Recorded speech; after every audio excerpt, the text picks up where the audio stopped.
My brothers keep a show, I gotta let them know. Tuesday, 7 p.m., gotta let them know. 3 M's, mint and model, gotta multiply. God gets all the glory, hands in the sky. My brothers keep a show, I gotta let them know. Tuesday, 7 p.m., gotta let them know. 3 M's, mint and model, gotta multiply. God gets all the glory, hands in the sky. My brothers keep a show. Introduce the host. My brothers keep a show. Introduce the host. That's the Dr. Michael Green.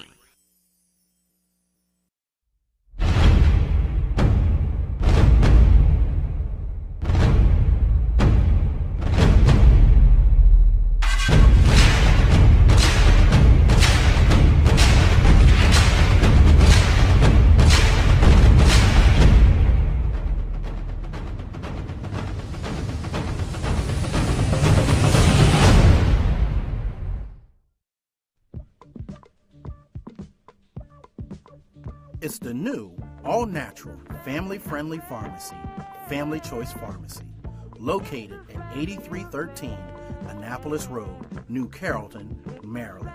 Family Choice offers alternative medicines as well as discount programs you can easily enjoy. Come be a part of our family at Family Choice Pharmacy, as every family should know their pharmacist. If you're looking to join the family today, you can reach us at 301-577-1212 at Family Choice Pharmacy.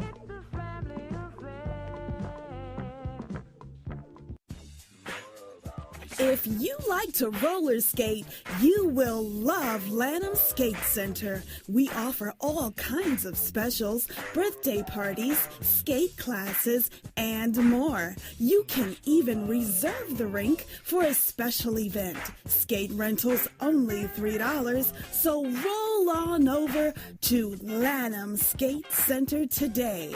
Located at 9901 Lanham Severn Road in Lanham, Maryland. For more information about our weekly schedule, visit us on the web at lanhamskatecenter.com or call for more information at 301-577-1733. That's 301-577-1733.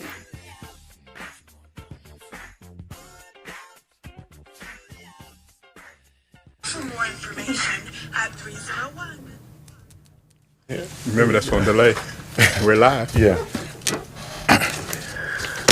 Good evening, everyone. Welcome to the greatest show on this side of greatness. And of course, we know it is My Brother's Keeper, where greater men continue to make men great with a what? Spirit of excellence. And of course, it's Tony the Tiger, Terrific Tuesday, and it is great. Hey, just like to welcome Dallas and Fort Worth, Texas, San Antonio, Texas, Raleigh, Durham, North Carolina, New Jersey, Maryland, Washington, D.C., Virginia, all in the house. And we're going to travel all the way to the West Coast, Ontario, California, as well as Pomona, California, Los Angeles, California. And we're going to welcome Imani Cathedral Church under the leadership of Jelani Kafela, Bishop Jelani Kafela. Thank you for your continued support. Also with the Christian Methodist Episcopal Church, we have Bishop James B. Walker, and he's the presiding prelate. Thank you again for your support that you do give. Sitting alongside me, also, ladies and gentlemen, story I want to share with you. Yesterday, I think we should have a show every day. I think so too.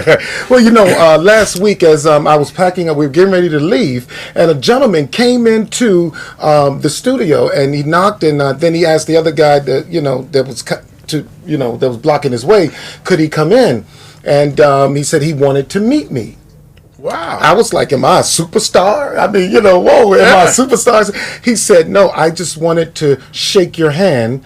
I saw you on WBGR, and I was in Zimbabwe. Oh my! Hey brother! Hey brother! He said he watched me in Zimbabwe. That's wonderful. And he had to make it past the studio to meet me because he was in America doing a book tour, and so he said he had to come past the studio to meet me, and I was like, that really touched me to know that our work is extending. That's right. You know, of course we know that it's in Nigeria as well as the UK over in Europe, but you know, to actually put hands on this brother, and it's like, man, he was like, wow, I just wanted to meet you. Oh yeah, and we keep telling people, hey, we'll travel. That's a long one. We'll do it. We'll do it all the way to Zimbabwe. That's right. Well, that's great, and I mean, and also the fact that he wanted to come here and shake your hand, Yes. And meet you. You know, people come to America to see the. White House. They come to see Disneyland and Disney World. They come to see Las Vegas. Yeah. They come to see the Statue of Liberty. For everything and else. this brother put it on his agenda amongst all of those things that he Yes. wanted to see. Yes. That he wanted to see Dr. Michael Green. Wow, So that isn't just kind of something? says something Isn't special that something? about and what not you're only doing. that, man, the brother actually Prophet, and the brother came in, man, and he autographed his book and he gave it to me. Okay. It was a moment, man. It was profound, and I'll actually post it, and it was powerful, man. It was very powerful, and I'll see possibly if we may be able to get him on air and give him an introduction. And, that would and be do something. That would be great. I'm sure the My Brothers Keeper listeners would love to meet this brother. Yeah, powerful, man, powerful, and it just really put me in a humbling place. And it's like, Zimbabwe, and you saw me, and you made it to America, and you wanted to meet me. Yeah. Surely there are other people, as you say, other people that you could possibly want to meet. Right. But you put it on your agenda to meet me. Meet Michael Green. Wow. Yeah. Wow, brother. It was wow. I'm still in wow. Oh, that's I'm awesome. still in wow. Hey, how was your Thanksgiving? Man, Thanksgiving was great, man. Family, friends? Did you cook? I did. I cooked. I cooked 2 turkeys. Oh, wow. Yeah. Did you fry them? I fried them. Yeah, I bought a brand new indoor fryer. My uncle, who's a caterer, kind of worked me through some of the beginning steps. First, we practiced one before Thanksgiving. No reason to cook and have people over. Okay. But then on Thanksgiving, I fried 2 more turkeys and made some deviled eggs. And but let me tell you what my thing is, and this is the first time I've really cooked for Thanksgiving. It was about 20 of us together, and we come together for Thanksgiving. So the women have always traditionally cooked our Thanksgiving meal. And what I've done on the morning after, I do Black Friday breakfast. So I get up early and I fry some apples and potatoes and, some grits and, a couple of things, some of the leftover ham, I'll fry that up and, just put together a nice little meal for the morning, including, eggs to order. So I start doing some short order stuff. Okay, all right. Walk in and say, "Oh, I want my omelet. I want mine, over easy." You was working it. Hey man, that's been always my gift back to the ladies of the family. For being over that oven and cooking and know what, they put it down, and I look forward to Thanksgiving every year just because I know that they're going to put together a great meal. Oh man, I ate really good myself. So wow, just with family and just having that moment of just coming together. But I didn't get up and do the breakfast in the morning though. Yeah. But as you said that, I wanted to say that could possibly be a Black Family Friday. So when you yeah. What you try? You want to invite? No. Absolutely not. But if you send the invite, I will not decline the said invitation. Well, we'll be in Myrtle Beach, South Carolina. Oh, well, that's quite all right. I'll be and so we'll see. We'll see. Because of my preparation going away for Thanksgiving, I missed last week's show, and my friend and brother Ed Lee was on. Ed Lee, he was in the house, man. Yeah. Soul Man. Man, he talked about that Soul Man, and it was on and popping, man. It was on and popping. It was on point. Well, I'm sorry I missed. I would have loved to have been in studio with him, but I I've known Ed for several years, and we sit back and talk. Man, he was a blessing, man. Yeah. He came and he performed well. Oh, great. Well. And Brother Lee, we look forward to having you back so we can break down more of the Soul Looker Man. Hey, we had the anniversary service, 103 St. Matthew anniversary service, man. It was Sunday. Yeah, man, it was off the chain. Yeah, I know you had Reverend Herman Scott. Man, Herman Scott in the morning, over. man, a veteran of the Word of God. Man, he broke it down. And then at the 3 o'clock service, man, it was off the chain. All right. Man, we just celebrated all day, man. And in between our services, we fed people, and we had the salmon patties, man, and it was something to behold. All right. This was Sunday. This was Sunday. Right. Thank you, Sister Leslie, for the salmon patties and all the ladies in the kitchen. So hold on. Rock. Did you bring your brother a plate? I have some salmon. I have some salmon in the refrigerator at home. I'm just teasing, but food lasts from Sunday to Tuesday. I know that's right. Well, you think it'll last till next Tuesday? You got it, brother. That's okay. Hey, not fish, especially. Yeah, but a great shout out not only to Reverend Herman Scott, but a great big shout out also to Reverend Billy Staten, the pastor over at Providence St. John. Man, he brought a dynamic word, man, and it was life changing, transforming, and definitely the choir sang, man, and they blessed the Church of St. Matthew on Sunday. Wow. It was a full house, Doc. It was a full house, man. It was something to behold, and I'm just God thankful that as he ministered, the people, I mean, wow, man, it just fell on fertile ground, man. The hearts were anxious and anticipation to receive the powerful word that was shared, man.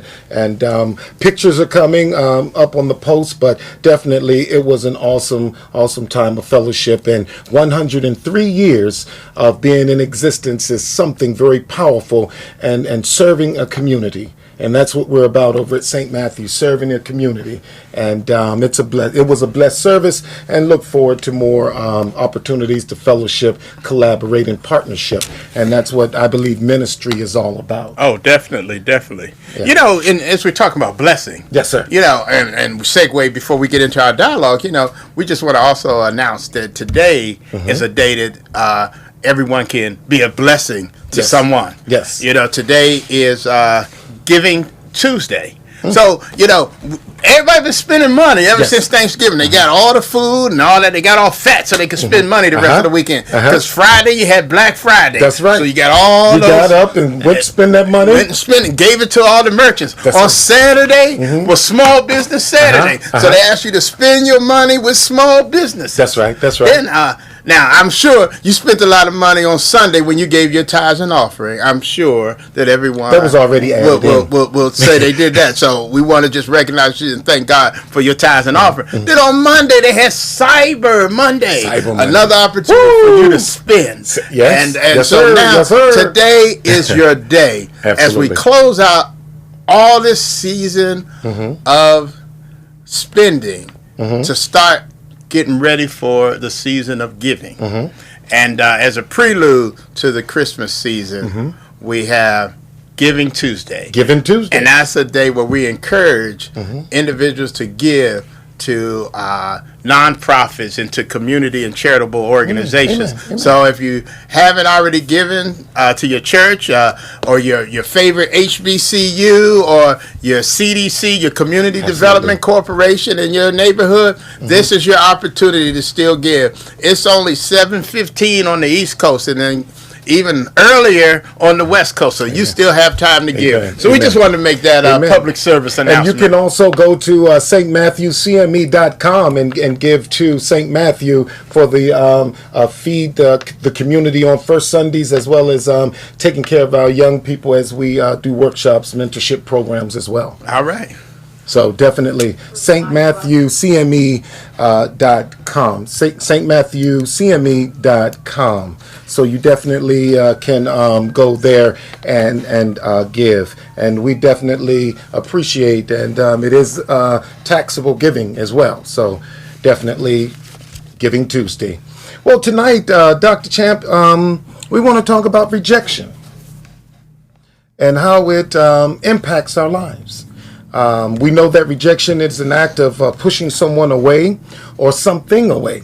You may experience rejection from family, friends, or a significant other, and it can cause a range of emotions, often painful. And although it is a part of everyday life, it can be hard to cope with it. One of the things that I was able to do, and a scripture that really leaped out at me is that John 1:11, when he came to that which was his own, but his own did not receive him not. That means that, to me, Jesus came to his own, and his own received him not. They did not receive him. So even as we're talking about rejection, and we parallel that scripture to rejection tonight, his own did not receive him not. Can you imagine how he must have felt? But as we go, before we go all the way into it, let me just finish out that. But to those who did receive him, to them he gave power to be the sons of God. So, but before we go into the portion of the ones that received him, let's talk about the rejection of the ones who did not receive him. What does rejection look, as I gave the definition of rejection, what does it look like to you? Well, like the 7th grade dance. Wow. That's what most guys begin to learn rejection at the 7th grade dance, but I didn't. Yeah, I'm sure. But the thing about rejection is that as much as it is hurtful and harmful to us, it also is a teaching and learning experience, because we're not going to always get everything we want, and we're not going to accomplish everything that we desire.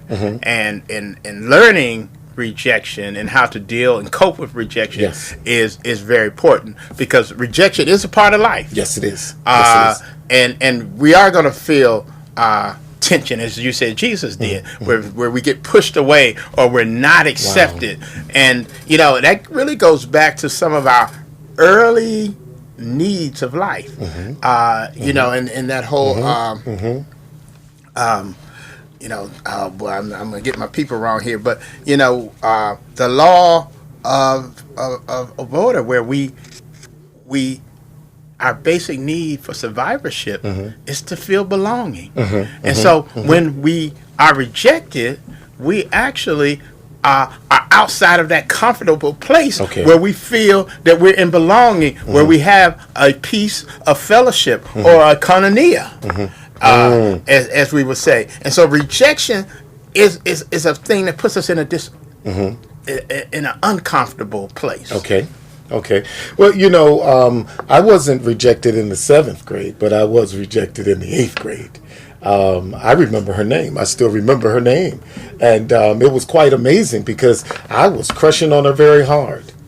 And just thinking, if I had not known how to deal with it or talk with someone just to chat around, I would have, been very angry. If I was not able to deal with that. My brother actually was one to say, hey man, you gotta pick yourself back up there, get back out there, and you keep moving.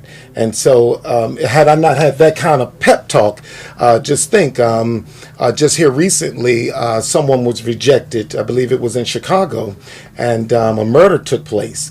And we have various types of, again, rejection. So rejection is real emotion. And it's like, oh, whoa, how do you deal with that rejection? And if people don't know how to deal with it, it can turn into depression. It can turn into a lot of things. But I just want to talk about some of the types of rejection from one's family. In particular, parental rejection may consist of abuse, abandonment, neglect, or withholding of love and affection. This form of rejection is likely to affect an individual throughout life, and it has serious consequences. Just like I was just sharing that, we got to be very careful when people are coming in, like you're going out to a movie. Someone may have dealt with rejection negatively, and they go into movie theaters and shoot up the movie theater, and hurt someone. They want people to feel pain and hurt as they're feeling hurt and pain. So go ahead, brother. No, and like you said, rejection it's a very hurtful thing. And the hard part about rejection is working through it. Because when you've been alienated and you've been rejected and you're pushed away, that's when you feel all alone. Whoa. You know, we talk a lot about how brothers need to come together and to communicate and share. But when a person feels rejection, they're afraid to come back to more people to be part of that community out of fear of additional rejection. That's right. So when you talk about, okay, bro, come on in, he may, and then he's reluctant, but he comes, and then he's pushed away and he's rejected, then that, I can see that. I can see that happening with a lot of our brothers because, again, we need that connectivity. I mean, that male bonding that a lot of brothers need. Well, we all need it, but yet and still, no man is an island. And we weren't created for that. We weren't created to be alone. In fact, God said that it's not good for man to be alone. So we need to know how to get in a place of fellowship, you know, so that we can, you know, just that whole communication and that whole bonding piece. You were just sharing with me about even a brother that you met, and then you turned around and met his son, and then the connection spilled over, and then it evolves into even more of a lifelong friendship, and that's what that whole coming into a wholeness is about. But just think, if you would have rejected one, but then picked up a relationship with the other one, you know, that would have had an adverse effect, you know, and then that would have made someone else feel ostracized, you know. But again, what are some of the times that you were rejected, Dr. Champion? I mean, if we're going to be transparent, I would like to be transparent. And then you can flip the script and ask me, and I'll share. Okay, you go first. I already shared. I'm sorry, I already shared, but go ahead. But no, when it comes to rejection, I think we have it at all kind of levels, you know. And sometimes we feel rejected even when we haven't been rejected, but we just feel that way. So, you know, it can start with, you know, like I say, the little girl at the dance, asking her to dance, and she won't dance with you. You know, it moves on to not making the starting lineup on the team. You know, or maybe even get cut during the tryouts. You know, there's a feeling of rejection. There is the whole thing of as we move into later in life, not getting admitted into the college that we wanted to. That's a form of rejection. Not getting the job that we were after. But you know, what we have to learn is that through resilience, that every time someone says no, that's not really a rejection. It just opens up alternatives and options. And if we focus on the fact that even though this is not an option, that there are others out there, then we don't look at rejection in the same way. And I say that to say that, you know, I remember, you know, when it was time to go to college and everything, and, you know, you want to go to a certain school, and for whatever reason, you can't go to that school. So I could have sat at home and said, okay, I can't go there and I won't go to college. Or I can go to the one that says, come on, we got a spot for you. You know, we can say that I apply for a job and they say, no, you don't have the experience we need. So we can not work, or we can go get another job while working on getting the experience that we need. So we have to take rejection as not a end all. You asked them if they've ever been rejected. Yeah. Okay. Thank you. And so, if you look at it, it's not an end all. You have the resilience to begin to move forward. So when people stay in a place where they just tarry in rejection, and allow those experiences of rejection to chart their path, then that's when you begin to see a person who is unable to handle rejection, who now tends to withdraw and will not be aggressive. However, if you can replace some of those experiences with positive experiences, it helps you to grow that resilience. You know, so you say, okay, I got negative experiences when I tried. I got good experiences when I tried. And when I'm able to have that, then I'm able to look back and feel like I have a stronger foundation. Even with hindsight being 2020, we can sit back after evaluating some of the things that we've encountered, and we can look back. But as someone that is just beginning to deal with rejection, as that sibling is rejected another sibling, making that sibling feel unwanted, undervalued, not needed, and so that sibling will sink into a place of depression, and then certainly other ranges of emotions get compiled with the depression. And then I think that it starts early in homes, and so a lot of times parents got to communicate with children, because then if not cultivated, if that child is not nurtured properly, what'll begin to happen, it'll spin off into some serious anger issues, I do believe. Go ahead. Reverend Daryl Burton, what perhaps make rejection harder can point to how much you have invested in the relationship, the pursuit of the job, or the emotional investment, etc. We have Brenda Waters. Rejection is a negative energy, and we must override with positive energy. Amen. Amen. Absolutely. Definitely. Thank you, Ms. Ward and Pastor Burton. Thank you for coming out yesterday on Sunday afternoon, evening, and sharing with us in the prayer. Pastor Burton, thank you so much. And your pastor also was out there, man. Oh, yeah. And he presided over the service, man, with his calm, cool, collected, but he got happy a couple of times. Okay. All right. Hello, Pastor Oliver. Thank you for reaching out to me the other day. I hadn't been in church for 2 consecutive Sundays, and so he checked on his missing flock, and so Amen. I appreciate that. The flock is back, Pastor. Yeah. The flock is back.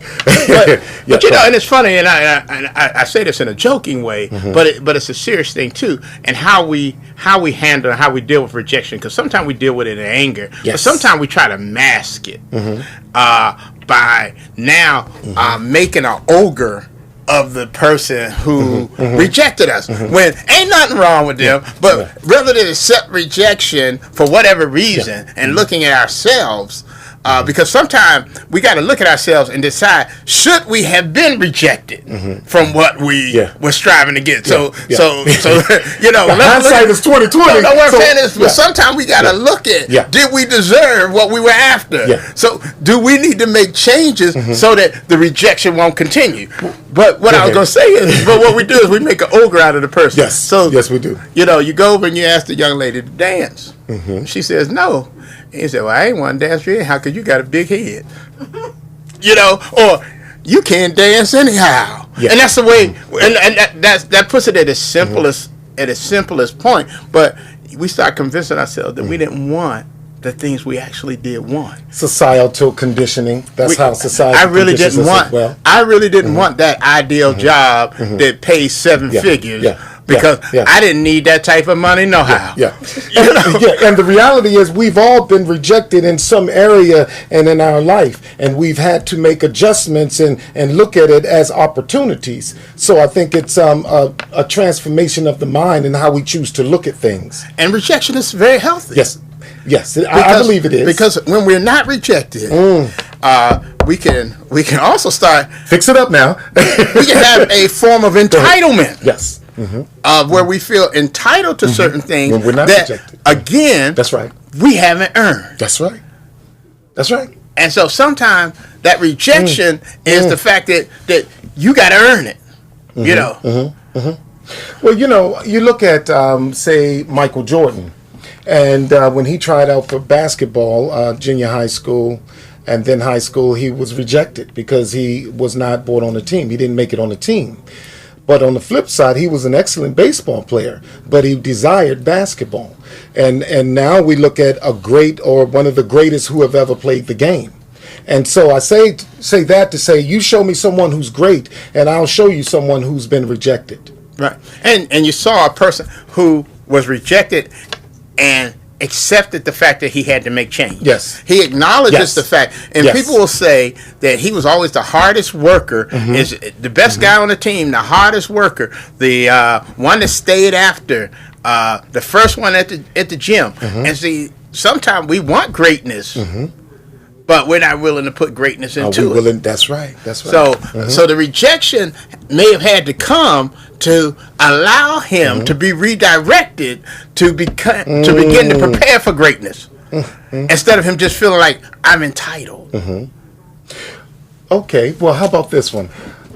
You often hear certain love stories about, say, this guy went after a young lady said no, but that guy kept trying, and it's almost as if he wore her down. But yet and still, he had the tenacity to keep pushing, and then all of a sudden, 20 years later, we're sitting around the dinner table, and they say they've been married, but she first rejected him. So what do you say, what kind of confidence do you, a person wins after continuing to stay in and keep, because I know this person, this is a person I want in my life. I want to marry this person. What do you say to that? Well, to the guy that kept hanging in there. No, again, it's resilience. He came back. He came back.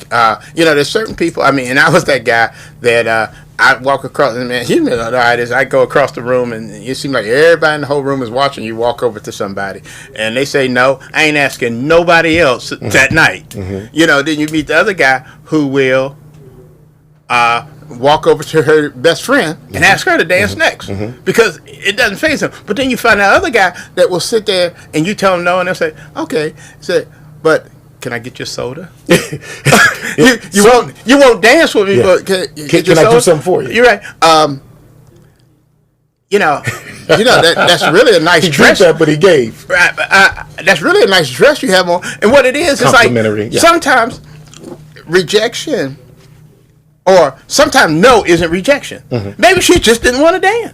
Yeah. The reality. Yeah. Right. Yeah. Or maybe you invited her to go somewhere that she ain't interested in going. True. Go ahead.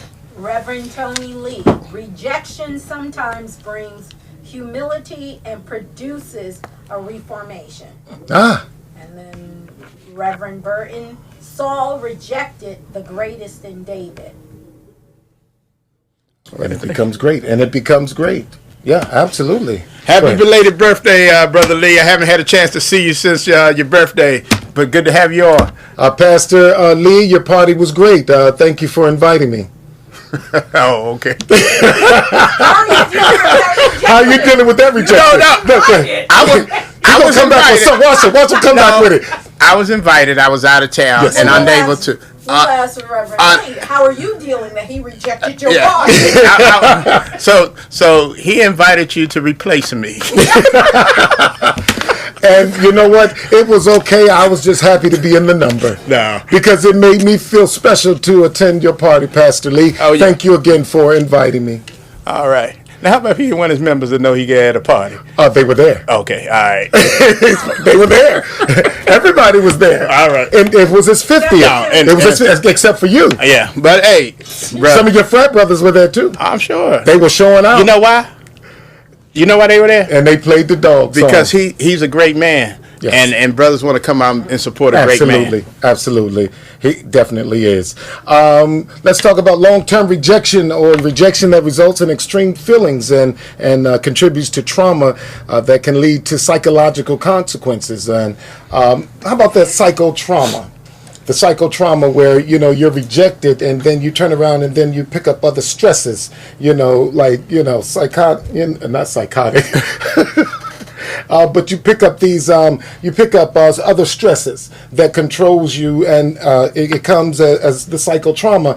It comes upon you, and it start breaking out in rashes, and you start dealing with it in those ways. Oh yeah, definitely. And stress, as we know, can appear in so many different ways, because people will believe they're not stressed, because I'm looking for my stress to be the way you show stress. So because I don't have what you have, then I'm not stressed. Yeah. But definitely rejection can be a major contributor of stress. Yes. And that's why it's so important to replace certain memories and certain experiences with new experiences. You know, it's kind of almost like every now and then you want that that underhanded pitch so you can knock it out the park.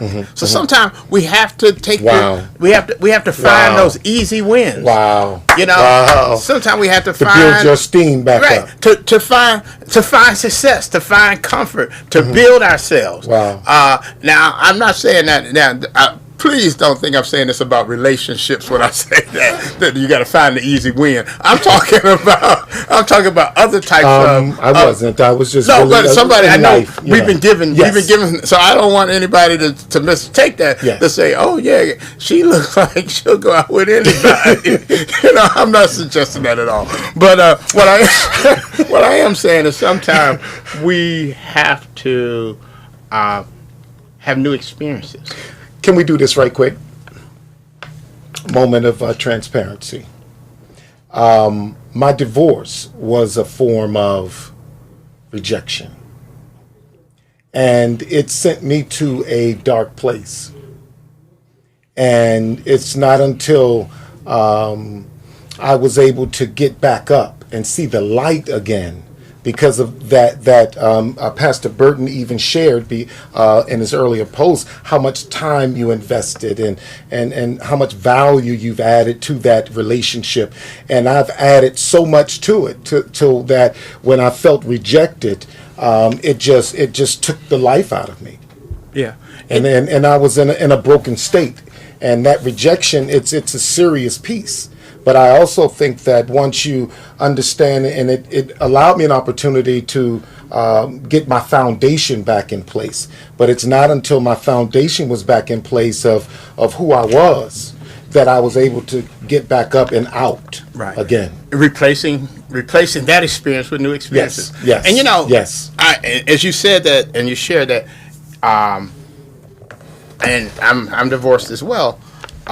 When I first was separated from my wife, there was a lot of people that come to you and say, oh, you're going to get back together, and, you know, encouraging you. Even had one person sit the two of us down and said, okay, I want the two of you to go home as man and wife right now. And we kind of both looked at each other. But you know, but one person came to me and he said, he was divorced. He said, if I had to do it all over again, I said, here we go again. Somebody going to tell me he stayed in it or whatever. He said, if I had to do it all over again, I'd find somebody real quick to love me. He said, because the older I got, the longer it took me to trust. And the reason is because he still had that experience present in his mind, present in his heart, and it's harder to get over. But what he was sharing with me, if he had to do it again, he'd have replaced it with new experiences. You know, he would when it was easier to trust, when it was easier to move on, and then now he wouldn't be in the place that he finds himself in of being older and not trusting. And out of all the advice that I received, that was like the message that stuck to me. And as you shared your story, your story, you know, so aligns with what he shared with me. And be it a relationship, or be it a job, or be it your organization that you're in, and you know, you done ran for office and they voted in somebody else. You know, all of those can be seen, you know, as rejection. As rejection. I know. I remember, you know, and you remember about 4 years ago, I ran for an office, and I lost, and I lost pretty good. Or some people would say I lost pretty bad. But I would say I lost pretty good. And I remember sharing with some people when they came to console me, and I said, understand this, that every non-election is not a loss. Because during this time, I still found myself in fellowship. Yes. And so sometimes we have to point to the positive things of not getting what you want, that you still have something positive to hold on to. And give and share. But we have to be looking for it. Because if we're not looking for it, we won't see it. If we have our mind and our heart closed to certain things and just want to sit and ponder in rejection, we never move out of it. Exactly. When in our rejection, there are people who care about us and want to see us in a better place all around us. But now, what do? We reject them and don't allow them That's right. to be part of us. Yeah. To help us through that experience. You're absolutely correct. But sometimes it's and you push those people away who want, the best for you and bring you out of a situation, to sometimes you start trying to replace it with get quick fixes, as you were just saying, to build up your self-esteem, to get back up and get back out. And you have to be very careful, because again, those people, it can become casualties. Right. Now, it has to be healthy choices, that we think about, because yes, we can make decisions that are very unhealthy that make it worse. Yes. Yeah. Worse for ourselves and worse for those around us. But we have to make healthy decisions and healthy choices which allow us to now have positive experiences, because some of those quick fixes aren't going to end in a positive experience. Yeah. Oh, well, okay. Yeah. Okay. Absolutely. Yeah, you might not get rejected, but it still might not be a positive experience. So you're saying no to the nightclubs?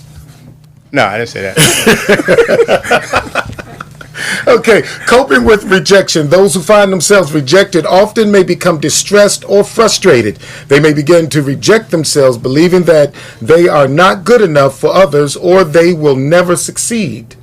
Though it may be difficult to cope with rejection, especially when it seems as if it is frequent, it may be helpful to acknowledge the event and be real with it. This is really happening. This is really something that's going on, whatever that rejection is, and acknowledging it.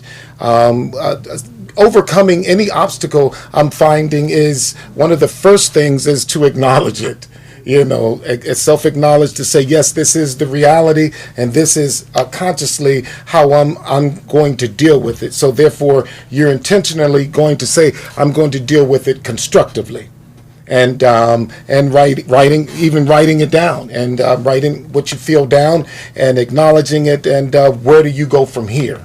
I find that a lot of times people are, when they're in a hurt place, they're in a broken place, it's hard to see beyond that.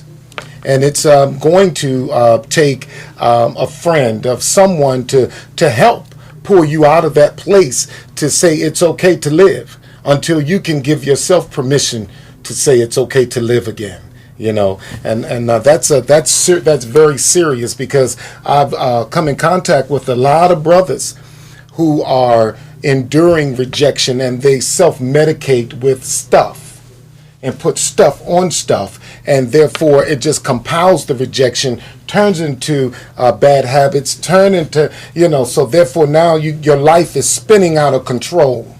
And so my constant is, surrounding myself with good people, and continuing to speak life and the direction that I intentionally made a decision to go. And yes, that's which way I'm going, in the positive capacity. So I think that's one of the ways.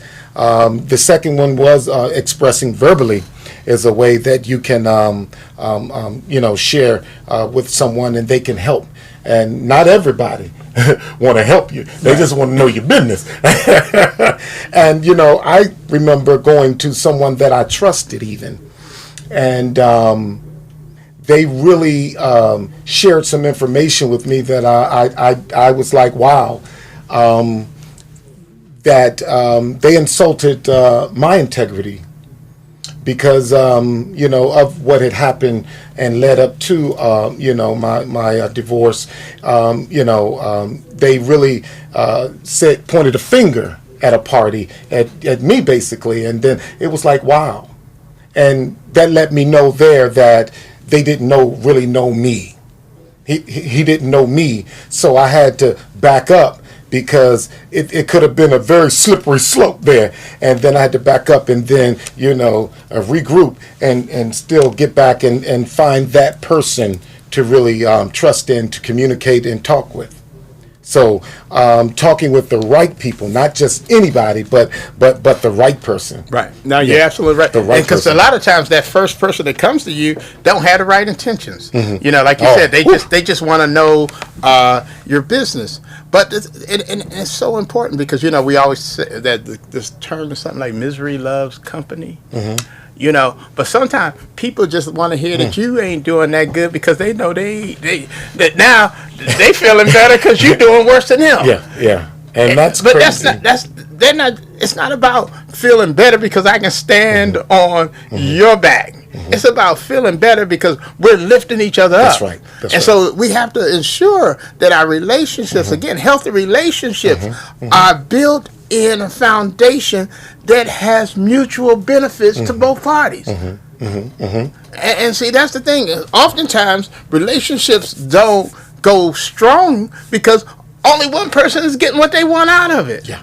But when relationships are mutually beneficial, that's what relationships are about. Right. When they're mutually beneficial, I might not get the same thing out of the relationship that you get, but we're both getting something, and we're both giving something. And when we surround ourselves with individuals who are in those healthy relationships with us, they help us move forward. They help us. They even remind us of something. They say, "Oh man, I didn't get that job."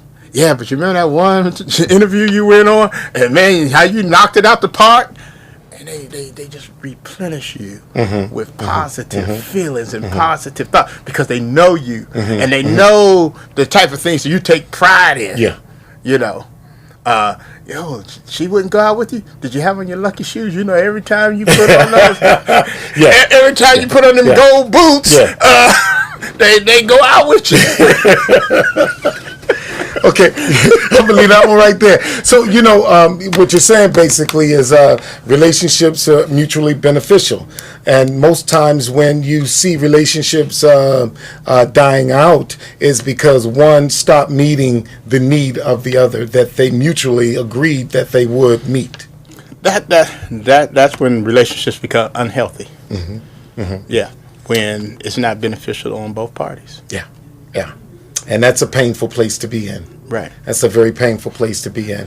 Because when you're going through something, you need to go through it with somebody who's going to empathize with you, not someone who's going to sympathize with you.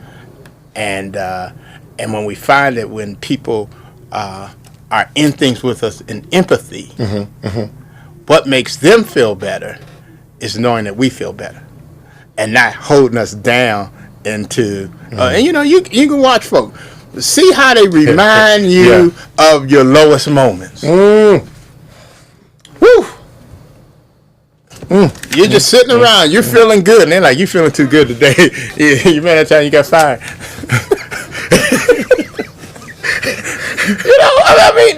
Remember the time you got cheated on? Those are the things. You sitting there. I'll never tell them nothing no more. Because right now, ain't nobody benefiting. They think that's funny, and you hurting. Yeah. So it ain't mutually beneficial. They the only one getting something out of that conversation. Yeah.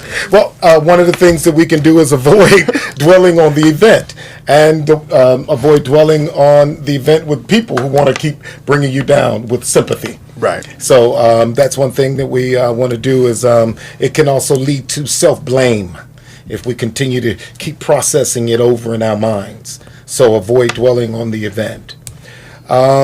Use facts to understand the rejection. And again, avoid self-blame and negative thoughts. Reach out to good family members and friends and to really keep you in a healthy place. Because sometimes we could get in unhealthy places where we know we got 11 million things we could be doing wrong. And one of the things that I do know that has been, back in the day that a friend told me that he had a problem with when he was rejected. He went to strip clubs, and so that's a way that it eased, some pain. So again, I say that positive friends keep you in a positive environment, and you might not be able to see it at that point, but to be in a good environment is beneficial in the long run because it feeds the spirit.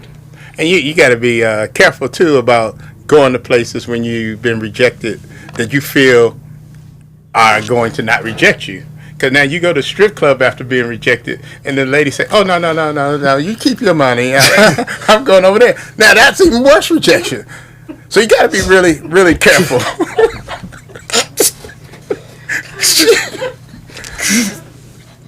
No, you just keep that in your pocket. We didn't ask, have you dealt with that? No, I haven't. That's not coming from personal experience. But no, the views that are expressed here on My Brother's Keeper are not necessarily the views that are of WBGR. You haven't said that in about a month. I'm kind of proud. Y'all have come a long way. That used to be every week. We've grown. We grew up.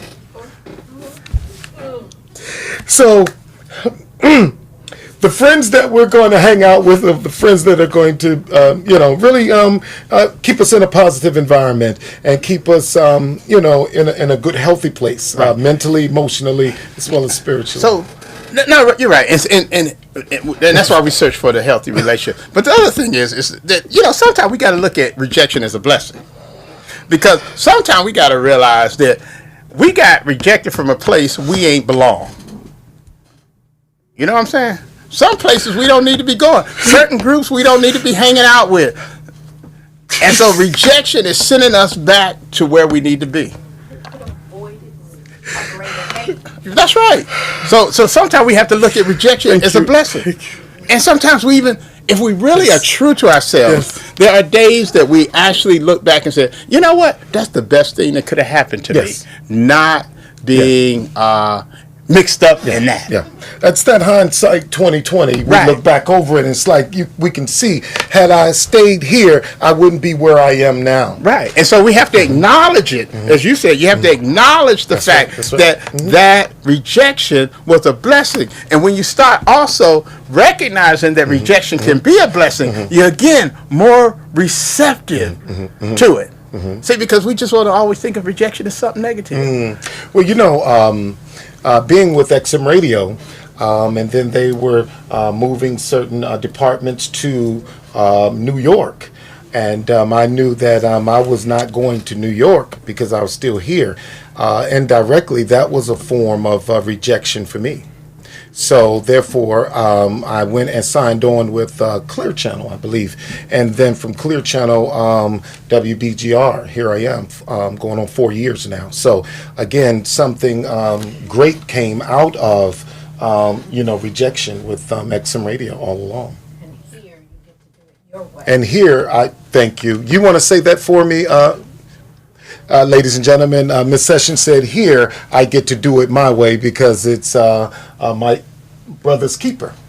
And also are able to bring other talent and give other brothers an opportunity to, with their gifting and graces that God has given unto them. And that introduces my sidekick right here, co-host Dr. Bryan Champion, which is an honor. And but out of what I feel was a place of rejection because it was hard because I had a family here and go to New York. But hindsight, had I knew that I was going to be, I would have taken that ticket to go on to New York. But, be it as it is, I'm in a good place. I'm in a great place, and God is getting the glory. No, and I think if we really sit back and if everyone out here listening today is honest with themselves, that right now they could say, thank God, there's a rejecting moment that they can say, thank God for that rejection. That's right. That's right. Because it allowed me to move on. Yes. Yes, absolutely. And I mean, it gives it to me, rejection, not so much that it hurt, it's painful, but looking at the positives is that it allowed me an opportunity to see life totally different today than I did yesterday. I'm taking advantage of many more opportunities than I did yesterday. Being in a place of rejection and only in this place, and it's like tunnel vision, but now you come into a greater place and the scales are off of your eyes and you see many opportunities and you're able to take advantage and excel. So I'm like, wow, man. So, hey, life is good. Amen. Amen. So one thing I would just say, I know we're getting close to our time, but I would like to just throw this out there as well, because we all know how much rejection hurts. Mm-hmm. But sometimes we're the rejector. And knowing how it feels to be rejected, I just say that we got to be at peace and understanding with how we present rejection to someone. How we have to really pray on it and think about it and reject people in a way that doesn't put them through hurt. Mm-hmm. Mm-hmm. Sometimes it just means explaining a little bit to them, you know, or sharing a little bit with them, allowing them to keep their dignity. Mm-hmm. But sometimes it's not rejection that is hurtful to us. It's the way we've been rejected. Mm-hmm. So I think that's something we all should take some time to really consider, because we're going to reject someone just as we've been rejected. Amen. Amen. Right here, go ahead. Just Vanessa Hughes Kennedy. Rejection can bless if we see beyond the right thing. Mm-hmm. Mm-hmm. And then Reverend Burton responded, it's hard to do. It takes a minute sometimes to regroup. Amen. Yes, it does. Yeah. Here I am going to read 10 rejections, ways to. These are the 10 rejection myths that we're going to post online. Rejection piggybacks on physical pain pathways in the brain. Number 2, Tylenol reduces the emotional pain rejection elicits. Number 3, rejection served a vital function in our evolutionary past.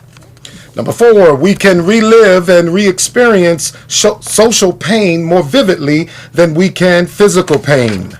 Number 5, rejection destabilizes our need to belong. Wow. And number 6, rejection creates surges of anger and aggression. Number 7, rejections send us on a mission to seek and destroy our self-esteem. Number 8, rejection temporarily lowers our IQ. Number 9, number 9, spend an hour on that one. Number 9, rejection does not respond to reason. And number 10, there are ways to treat the psychological wounds rejection inflicts. Again, we're going to post these 10 myths of rejection online. Hey, ladies and gentlemen, this has been a stone gas as we talk about rejection. But understand, it just means that we need to acknowledge it's all about how we view rejection. It just means that God has something better in store for you. Look into a positive, intentional capacity in a way that you know your greater is on the rise. Hey, my time is up, and I definitely thank you for yours. You can catch the rebroadcast of My Brother's Keeper on WBGRonline.com, Mondays at 10 a.m. And remember, when good men stand together, hey, they become great. I am my brother's keeper, and see you on the other side of greatness. Good night. God bless you. We love you. Good night. My brother's keeper show, I gotta let them know. Tuesday, 7 p.m., gotta let them know. 3 M's meant to model, gotta multiply. God gets all the glory, hands in the sky. My brother's keeper show, I gotta let them know. Tuesday, 7 p.m., gotta let them know. 3 M's meant to model, gotta multiply. God gets all the glory, hands in the sky. My brothers keep a show. Introduce the host. My brothers keep a show. Introduce the host. That's the Dr. Michael Green.